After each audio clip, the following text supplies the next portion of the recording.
Janata Dal United के अंदर एक अंदरूनी कलह चल रहा है मुसलमानों को लेकर, बिहार के मुसलमानों को लेकर। कल पटना में एक भारी प्रदर्शन हुआ वक्फ बोर्ड को लेकर। पूरे बिहार से जो मुसलमान थे वो पटना के गांधी मैदान से लेकर बापू सभागार तक को भर दिया, उन्होंने खचाखच भरा हुआ था। नारे लग रहे थे कि बिल वापस लिया जाए। केंद्र सरकार को खुली चुनौती बिहार के मुसलमान दे रहे थे। मौलाना अरशद मदनी भी पहुंचे थे, नीतीश कुमार को दुत्कार रहे थे कि नीतीश कुमार क्यों नहीं पहुंचे। लेकिन ठीक उसी समय ललन सिंह क्या कर रहे थे? ललन सिंह मुजफ्फरपुर में भाषण दे रहे थे और कह रहे थे कि बिहार के मुसलमान कभी नीतीश कुमार को वोट नहीं किए। हालांकि अल्पसंख्यक समुदाय के लोग वोट नहीं देते हैं नीतीश कुमार, वोट नहीं देते हैं। ये सब गलत फहमी में मत रहिएगा, मुगालते में हम लोग नहीं है कि आप देते हैं, पहले नहीं देते थे। अल्पसंख्यक समुदाय के लोग वोट नहीं देते हैं, लेकिन नीतीश कुमार जी का यह सोच है कि कोई वोट हमको दे या मत दे, हम बिहार के लोगों के लिए, विकास के लिए प्रतिबद्ध है। और नीतीश कुमार ने शुरू से मुसलमानों के लिए काम किया, मदरसा से लेकर मुस्लिम महिलाओं से लेकर मुस्लिम बच्चियों को लेकर कई तरह की योजनाएं बिहार सरकार चलाई। लेकिन नीतीश कुमार को भी पता है कि बिहार के मुसलमान उनको वोट नहीं देते हैं। हमने आपको रात में ही एक खबर बताया था, वीडियो भी हमने आपको दिखाया था, ललन सिंह का वो बयान भी सुनाया था। अब यहां पर सवाल उठ रहा है कि ललन सिंह इस तरीके की बातें क्यों कर रहे हैं और क्या ये बयान जो ललन सिंह का आया है, क्या ये नीतीश कुमार का बयान माना जाए?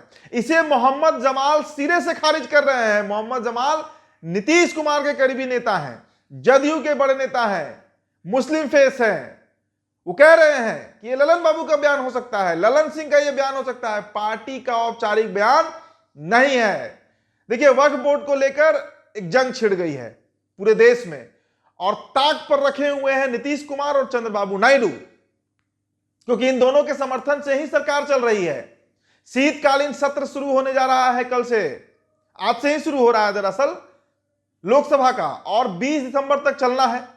इन 25 दिनों में वक्फ बोर्ड संशोधन अधिनियम पारित कर लिया जाएगा, कानून बना दिया जाएगा। वक्फ बोर्ड की जो संपत्ति है वो अब सरकार के हाथ में चली जाएगी, कलेक्टर उसे डील करेंगे, मौलाना नहीं डील करेंगे। और इसी को लेकर विरोध है कि मुसलमानों की जमीन जो सैकड़ों साल, हजारों साल पुरानी जमीन है, मस्जिद की, इमाम बाड़ा, तमाम जगहों का, कब्रिस्तान का, वो सरकार कैसे डील करेगी?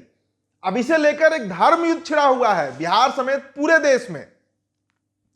मौलाना अरशद मदनी ने 4 नवंबर को दिल्ली में कहा था कि अगर चंद्रबाबू नायडू और नीतीश कुमार अपना समर्थन वापस ले लेते हैं केंद्र सरकार से तो ये सरकार गिर जाएगी, मुंह के बल गिरेगी और ये बिल ठंडे बस्ते में चला जाएगा। अब नीतीश कुमार पर सवाल उठता है कि नीतीश कुमार को फैसला लेना है, या तो समर्थन अगर वापस ले ले वो, तो ऐसी स्थिति में बिहार के जो 17-18% मुस्लिम वोटर्स हैं वो एक तरफा नीतीश को अपना नेता मान लेंगे कि हमारे लिए, हमारे धार्मिक मामले के लिए नीतीश कुमार ने इतनी बड़ी कुर्बानी दे दी, तो एक तरफा पूरा मुसलमान समाज जो है वो चला जाएगा नीतीश कुमार के साथ। लेकिन इसका दूसरा पहलू भी है, दूसरा साइड भी समझिए। अगर नीतीश कुमार इस समय बीजेपी का साथ देते हैं, उनके 12 सांसद अगर लोकसभा में इस बिल के पक्ष में वोट कर देते हैं, तब भविष्य में कभी भी नीतीश कुमार मुसलमानों के बीच वोट मांगने नहीं जा पाएंगे। तो दोनों पहलू है। लेकिन अब जिस तरीके से जनता दल यूनाइटेड बात कर रही है, उनके बयान आ रहे हैं, स्पष्ट हो रहा है कि नीतीश कुमार एनडीए के साथ ही रहेंगे। और इसके पीछे कारण भी है, महाराष्ट्र में बंपर जीत हुई बीजेपी की, हरियाणा बीजेपी जीत ली, और सबसे बड़ी बात कि बिहार के जिन 4 सीटों पर उपचुनाव हुआ 100% स्ट्राइक रेट रहा है एनडीए का। तो नीतीश कुमार भी समझ रहे हैं कि बीजेपी, देखिए एक बातें चल रही थी कि बीजेपी के वोटर नीतीश के साथ हैं या नहीं है, क्योंकि रुपौली विधानसभा में जिस तरह शंकर सिंह जीते निर्दलीय होकर, जदयू के प्रत्याशी कलधार मंडल को हरा दिए, उसके बाद नीतीश कुमार को इस बात का डर था। लेकिन अब देखिए, अब नीतीश कुमार का कॉन्फिडेंस बढ़ा हुआ है। 3-3 सर्वे टीम बीजेपी जो है वो बिहार के सभी विधानसभा सीटों पर लगा चुकी है। सर्वे हो रहा है कि किस प्रत्याशी को टिकट दिया जाए, जनवरी-फरवरी तक चुनाव का ऐलान करा देना है, इसकी तैयारी अब एनडीए कर रही है। तो ऐसे में नीतीश कुमार अब कहां जाएंगे महागठबंधन में? ये लगभग ये बात नामुमकिन सी लगती है। लगती है, हो सकता है कि नीतीश कुमार चले जाएं, इस बात से हम इनकार नहीं कर सकते हैं, लेकिन मौजूदा राजनीतिक परिदृश्य जो है वो एनडीए के पक्ष में बिहार में माहौल बना हुआ है, एक मोमेंटम तैयार हो गया है। एनडीए चूंकि 4 सीट जीत गई, 3 सीट जहां पे राजद के विधायक थे वो तीनों सीट लूज करना पड़ा, चाहे बेलागंज हो, चाहे रामगढ़ की आप बात कर लीजिए। तो बड़ी विपरीत स्थितियां इन दिनों चल रही हैं जदयू के अंदर। अब जदयू के अंदर दो फाड़ की चर्चा हम इसलिए कर रहे हैं क्योंकि जिस तरीके से वहां पे कार्य हो रहा है, जिस तरीके से बयान पर बयान आ रहा है, एक तरफ ललन सिंह है जो खुलेआम कह रहे हैं कि हमको नहीं चाहिए मुस्लिम वोट, ये बीजेपी की जुबान बोल रहे हैं, तो एक तरफ मोहम्मद जमाल जैसे नेता है, गुलाम गौस जैसे नेता है, खुला विद्रोह करने को तैयार है कि भाई वक्फ बोर्ड हमारा मामला है, कैसे ललन सिंह इस पर बोल देंगे। तो नीतीश कुमार को फैसला लेना है, लेकिन नीतीश कुमार की चुप्पी कई सवाल खड़ा कर रहे हैं। क्यों चुप है नीतीश कुमार? क्यों कल नहीं गए? जो मौलाना मदनी आए थे पटना, क्यों नहीं गए नीतीश कुमार मिलने? क्यों नहीं गए? ये बड़ा सवाल है। और इससे देखिए तस्वीरें साफ होती हैं, तस्वीरें साफ हो रही हैं। नीतीश कुमार, मैंने कल ही बताया था कि 2 कारण हो सकता है। एक, या तो नीतीश कुमार स्वेच्छा से एनडीए में रहना चाह रहे हैं, दूसरा उनकी पार्टी उनके हाथ से बाहर जा रही है।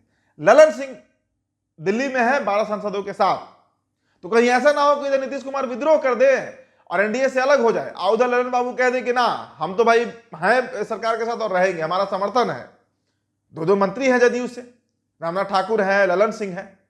तो बड़ा खेल जदयू के अंदर चल रहा है, और ये परिणाम तक कैसे पहुंचेगा इसका देखिए कुछ दिनों में तो क्लियर हो जाएगा पिक्चर, क्योंकि लोकसभा में ये बिल जो है वो पारित होगा और उसके बाद कई तरह के दृश्य जो है वो साफ हो जाएंगे। लेकिन इस वक्त नीतीश कुमार एक धर्म संकट में है। ऐसा हो सकता है कि हमारा परसेप्शन हो सकता है कि नीतीश कुमार क्लियर कर चुके हैं कि हमें जाना ही नहीं है उस पक्ष में, एनडीए महागठबंधन में, हमें एनडीए में ही रहना है। या हो सकता है कि अचानक से फिर से सीएम हाउस से गाड़ी निकले, राज्यपाल भवन पहुंचे, इस्तीफा सौंप दे। हो चुका है बिहार में 3-3, 4-4 बार इस तरीके का प्रकरण। तो बड़ी दुविधा की स्थिति है, बिहार की राजनीति में पेच फंसी हुई है। तो देखिए क्या होता है, लेकिन पेच तो फंसा हुआ है दोस्तों। चलिए फिलहाल इस रिपोर्ट में इतना ही, हम फिर जुड़ेंगे आपके साथ। मेरा नाम उदित तारण है, द बिहार टॉपर वीडियो आप देख रहे थे। बहुत बहुत शुक्रिया।